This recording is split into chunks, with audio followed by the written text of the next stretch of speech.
ព្រះគម្ពីរម៉ាថាយជំពូក9ព្រះយេស៊ូវទ្រង់ក៏យាងចុះទូកឆ្លងទៅឯក្រុងរបស់ទ្រង់វិញនោះមានគេនាំមនុស្សស្លាប់ដៃស្លាប់ជើងម្នាក់ដេកលើគ្រែមកឯទ្រង់កាលទ្រង់ទាត់ឃើញសេចក្តីជំនឿរបស់អ្នកទាំងនោះក៏មានបន្ទូលទៅអ្នកស្លាប់ដៃស្លាប់ជើងថាចូលសង្ឃឹមឡើងកូនអើយបាបឯងបានអត់ទោសឲ្យឯងហើយដូច្នេះមានអាចារ្យខ្លះនៅក្នុងចិត្តថាមនុស្សនេះពោលពាក្យប្រមាថដល់ព្រះព្រះយេស៊ូវទ្រង់ស្វែងយល់គំនិតគេក៏មានបន្ទូលថាហេតុអ្វីបានជាអ្នករាល់គ្នាមានគំនិតអាក្រក់ក្នុងចិត្តដូច្នេះត្បិតតែថាបាបឯងបានអត់ទោសឲ្យឯងហើយឬថាឲ្យក្រោកឡើងដើរទៅនោះតើពាក្យណាងាយថាជាជាង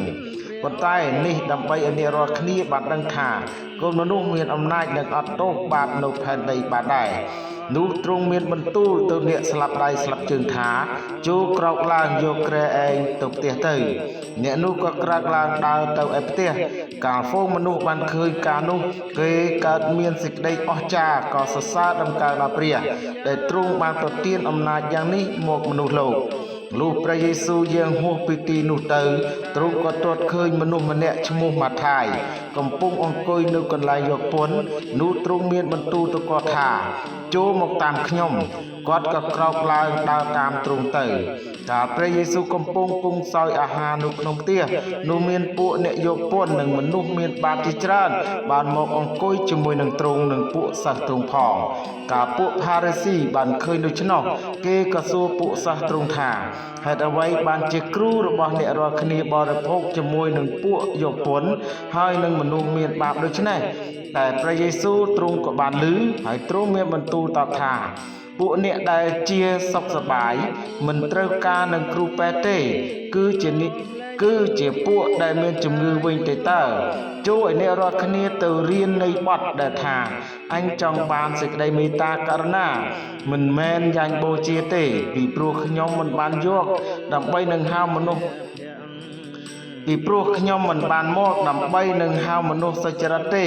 គឺមកហៅមនុស្សមានបាបឲ្យប្រែចិត្តវិញនៅគ្រានោះពួកសិស្សរបស់យូហានក៏មកឯទ្រង់ទូលថាហេតុអ្វីបានជាយើងខ្ញុំនិងពួកផារីស៊ីតមតែញយតែពួកសិស្សទ្រង់មិនដែលតមសោះដូច្នេះព្រះយេស៊ូវទ្រង់ឆ្លើយថាកំពុងតែប្តីថ្មថ្មីនៅជាមួយគ្នានោះតើសម្លាញ់នៃគាត់នឹងធ្វើទឹកមុខព្រួយបានឬទេប៉ុន្តែនឹងមានគ្រាមកដល់ដែលប្តីនឹងត្រូវដកយកចេញពីគេទៅនៅគ្រានោះទើបគេនឹងតមអាហារវិញគ្មានអ្នកណាដែលយកកំណាត់សម្ពុតថ្មីមកប៉ះអាវចាស់ទេត្បិតកំណាត់ថ្មីនោះនឹងហែកអាវចាស់ចេញហើយរំហែកនោះនឹងរឹងរិតតែអាក្រក់ជាងទៅទៀតក៏មិនដែលមានអ្នកណាដាក់ស្រាទំពាំងបាយជូរថ្មីក្នុងថង់ស្បែកចាស់ដែរបើធ្វើដូច្នោះថង់ស្បែកនឹងធ្លាយហូរស្រាទំពាំងបាយជូរចេញអស់ហើយទាំងថង់នោះក៏ត្រូវខូចខាតដែរគឺគេតែងដាក់ស្រាទំពាំងបាយជូរថ្មីក្នុងថង់ស្បែកថ្មីវិញនោះទើបទាំងពីរបានគង់នៅកំពុងដែលទ្រង់មានបន្ទូលនឹងគេ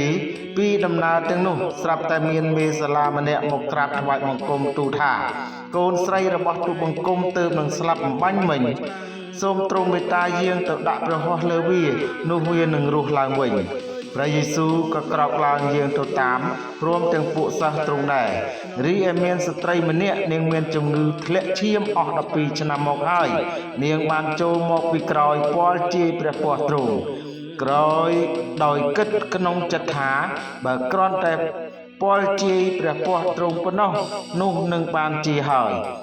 ព្រះយេស៊ូវទ្រង់បែរទៅឃើញនាងក៏មានបន្ទូលថាចូលសង្ឃឹមឡើងកូនអើយសេចក្តីជំនឿរបស់នាងបានជួយសង្គ្រោះនាងហើយ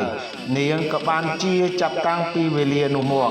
ដោយមកកាលទ្រង់យាងចូលទៅក្នុងផ្ទះមេសាឡាបានឃើញពួកអ្នកផ្លុំខ្លុយនិងមនុស្សសន្ធឹកកំពុងតែឆោឡោនោះទ្រង់មានបន្ទូលថាចូលថយចេញទៅត្បិតនាងក្រមុំនេះមិនមែនស្លាប់ទេនាងគ្រាន់តែដេកលក់ប៉ុណ្ណោះតែគេសើចចំអកឲ្យទ្រង់លុះបណ្ដេញមនុស្សទាំងនោះទៅក្រៅទាំងអស់ហើយនោះទ្រង់យាងចូលទៅចាប់ដៃនាងរួចនាងក៏ក្រោកឡើងរឿងនោះបានល្បីខ្ចោះខ្ចាយទូទៅពេញពាសក្នុងស្រុកនោះឯងកំពុងដែលព្រះយេស៊ូវទ្រង់យាងចេញពីទីនោះទៅនោះមានមនុស្សខ្វាក់2នាក់តាមទ្រង់ទាំងស្រែកថា អោព្រះរាជបុត្រាលួងដាវីតអើយសូមទ្រង់ប្រោះមេត្តាដល់យើងខ្ញុំផងកាលបានយើងចូលទៅក្នុងផ្ទះនោះអ្នកខ្វាក់ទាំងពីរក៏មកឯទ្រង់ហើយទ្រង់មានបន្ទូលសួរថាតើអ្នកជឿថាខ្ញុំអាចនឹងធ្វើការនេះបានឬទេអ្នកទាំងពីរទូលថាជឿហើយព្រះអម្ចាស់អើយនោះទ្រង់ក៏ពាល់ភ្នែកគេដោយបន្ទូលថាចូលឲ្យបានដោយសេចក្តីជំនឿរបស់អ្នកចុះភ្នែកគេក៏បានភ្លឺឡើងរួចទ្រង់ហាមផ្ដាច់ថាណែកុំឲ្យអ្នកណាដឹងការនេះឲ្យសោះណាតែកាលគេចេញទៅហើយនោះក៏ផ្សាយប្រាប់ពីទ្រង់សោះផ្សាយពេញក្នុងស្រុកនោះកំពុងដែលអ្នកទាំងពីរចេញទៅនោះមានគេនាំមនុស្សគោដែលមានអារក្សចូលមកឯទ្រង់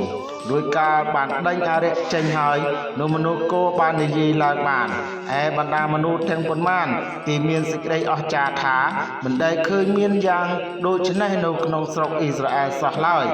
តែពួកផារីស៊ីនិយាយឡើងថាអ្នកនេះដេញអារក្សដោយសារតែមេអារក្សទេព្រះយេស៊ូវទ្រង់ក៏យាងទៅដល់គ្រប់ក្រុងគ្រប់ភូមិព្រមទាំងបង្រៀនក្នុងសាលាប្រជុំទាំងប៉ុន្មានហើយប្រកាសប្រាប់ដំណឹងល្អពីនគរទ្រង់ក៏ប្រោះអស់ទាំងជំងឺរោគានិងជរាពិការក្នុងពួកបណ្ដាជនឲ្យបានជាកាលទ្រង់ឃើញវងមនុស្សហើយនោះទ្រង់មានព្រះハរតីក្ដួលអាណិតដល់គេត្បិតគេល្វើយហើយខ្ចាត់ខ្ចាយដោយហ្វូងជៀមដែលឥតអ្នកកងវិលបានជាទ្រង់មានបន្ទូលទៅពួកសាខាជំរោតធំណាស់តែមានអ្នកច្រូតតិចទេដូច្នេះចូលសូមអង្វរដល់ព្រះអម្ចាស់នៃជំរោតឲ្យទ្រង់ចាត់អ្នកច្រូតមកក្នុងជំរោតទ្រង់អាមែន